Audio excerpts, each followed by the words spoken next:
The story I'm going to read today is called Daisy Head Mayzie by Dr. Seuss.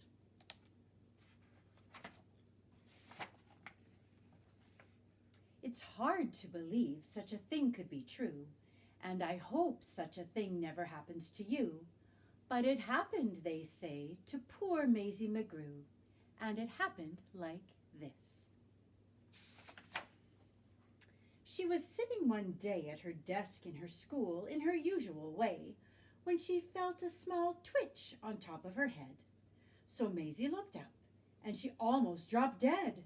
Something peculiar was going on there. A daisy was sprouting right out of her hair. Behind her was sitting young Herman Butch Strudel. That looks like a daisy up there on her noodle. It doesn't make sense.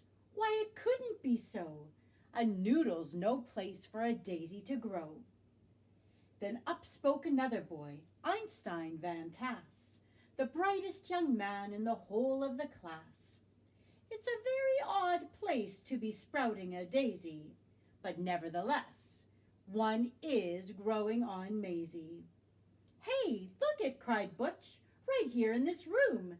Daisy Head Mayzie, she's bursting in bloom. Miss Sneecher, the teacher, came rushing up quick. Such nonsense! Some child here is playing a trick. Which one of you boys stuck that thing in her hair? You know that a daisy could never grow there. But teacher, said Butch, I saw the thing rise right out of her head with my very own eyes. Just give it a yank if you think I tell lies. But Miss Sneecher had heard quite enough of this talk. Mayzie, hold still. Let me get at that stalk. Ouch! Hollered Mayzie. Quit yanking, Butch said. You're giving her pains. I'll bet those roots go way down in her brains. The kids in the class started shouting like crazy. Daisy Head, Daisy Head, Daisy Head Mayzie. Children, be quiet. Good grief and alas! Miss Sneecher was shocked by the noise in her class. I've taught in this room 20 years, maybe more, but I've never seen anything like this before. I'll have to report it. You'll just have to come to the principal's office and show Mr. Grum.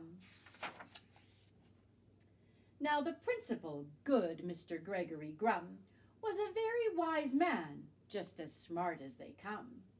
He knew more than anyone else in this nation about long division and multiplication. He knew all the answers, why oceans are deep, why skies are so high, and why mountains are steep. He should have the answer to this thing on Mayzie. My word, he declared, it's a genuine daisy. I've seen them quite often in fields growing wild, but never before on the head of a child. Now, what in the world ever made this thing sprout?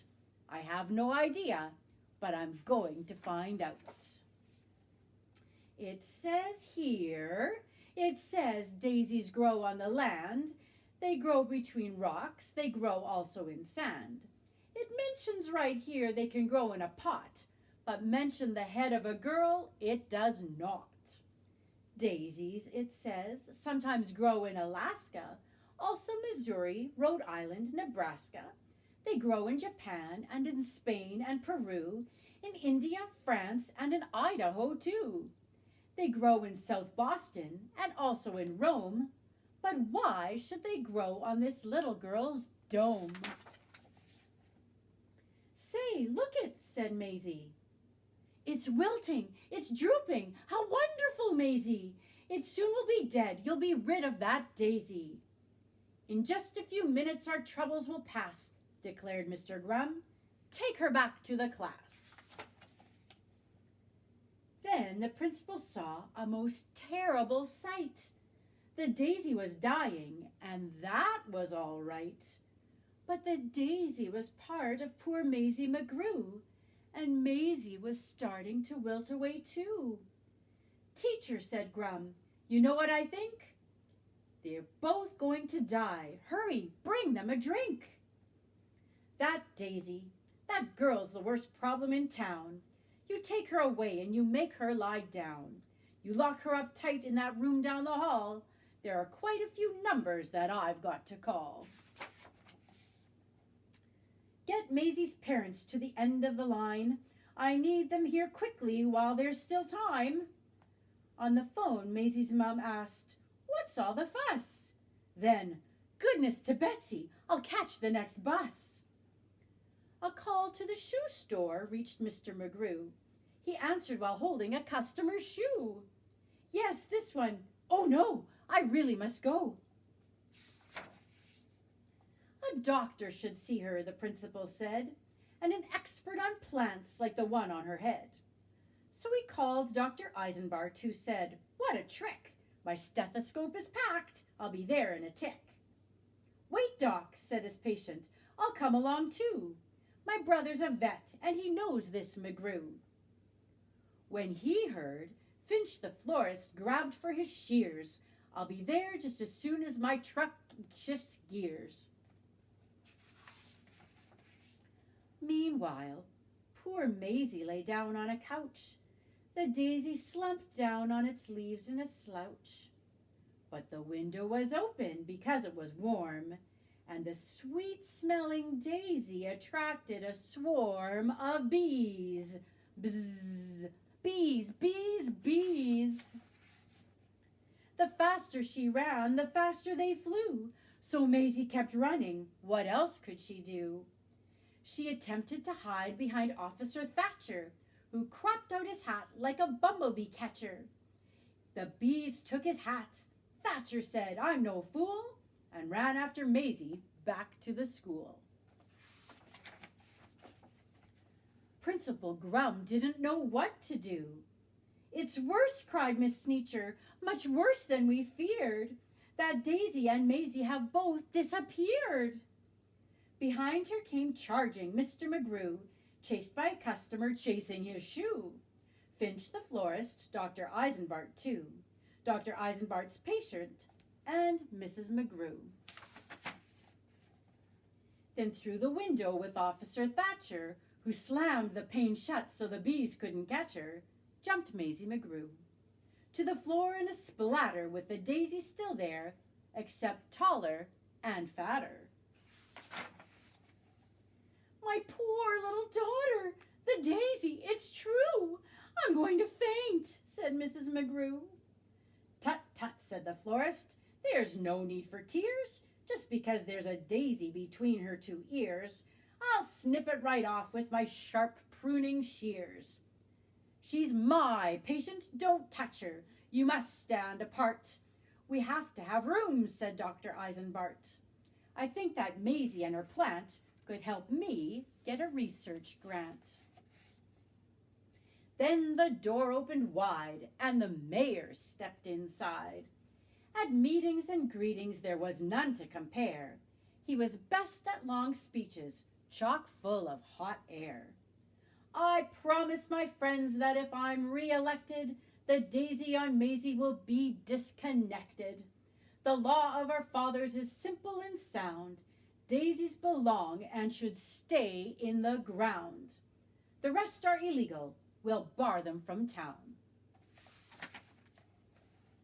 From the back came a voice, sometimes loud, sometimes slick, of a wheeler and dealer who knew every trick. "I'm Finagle, the agent. You've heard of me, I'm sure. I represent young What's-His-Name and others now on tour. But Mayzie, you're so special. Please let me shake your hand. Your talent is a wondrous thing, unique in all the land. Daisy Head Mayzie, spelled out in bright light, will draw kids in the day and parents at night. Daisy Head Mayzie, you've got quite an act. Just stick with me, kid, and sign this contract. Your flower needs to sign, too." Her mother said, "Mayzie, don't be a fool," and the principal begged her not to leave school. But Mayzie didn't stop to blink. She signed her name in think-proof ink, and the daisy signed too. Daisy Head fever was gripping the nation. It had quickly become a worldwide sensation. Daisy had burgers and Daisy had drinks. Daisy had stockings and Daisy had sinks.